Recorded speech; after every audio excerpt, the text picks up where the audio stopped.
want to share one cool story with you. At a recent meeting, we looked at this verse which says, the grace of God teaches us to say no. And I asked a question to the group that really kind of stymied a few of them, and that's okay. I like it sometimes when a question is difficult to answer or people aren't sure how to answer it. But I asked, how could this be that it's the grace of God that teaches us to say no? Isn't it the consequences? Isn't it hitting rock bottom? Isn't it, getting arrested? Isn't it when our wives leave? How is it that the grace of God teaches us to say no? A member of our group who had not previously had any contact with Christianity whatsoever did a pretty good job of answering the question. She said, well, at a certain point, they can only take so much away from you. You've kind of seen it all. It doesn't faze you after a while, all the consequences.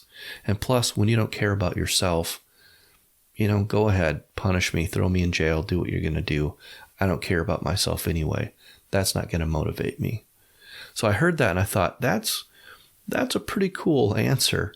But before we were done going around the room, she stopped me and she said, can I say something else about this? And then she shared a story about talking to her daughter on the phone. And she said, it's the grace of God that my daughter still talks to me. My kids were taken away, and then I spent 4 years on the street abusing substances and having no contact with them. And it is only the grace of God that has allowed her to have forgiveness in her heart. And she wants to contact me and wants to have conversations with me. And that is the best motivation that I can imagine. And it was such a cool moment. And it's one of many, many moments like that. I literally can't document them all. The insights, the moments of clarity that are so cool and that I get to share with other people. Those people get to share when they're in the meeting, they get to share with other people. It's just amazing.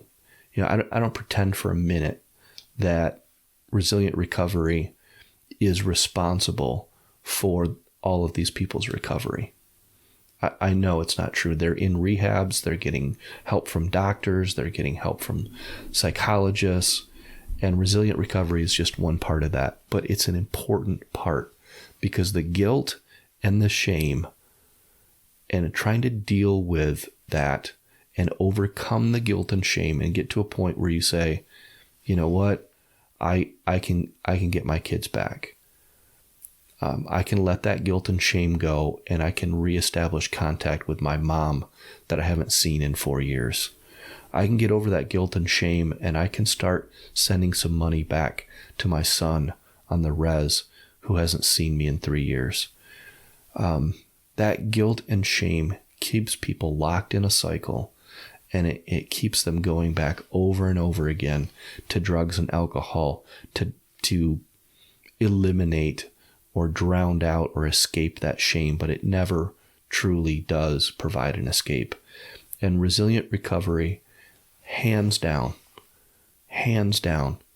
is the clearest and the most consistent voice in the recovery world, letting people know you can be forgiven. It can all go away. You can not only be restored, but you can have life, an abundant life beyond addiction. And it is so fun for me to be able to go out and share that message with people. So thank you for allowing me to do that.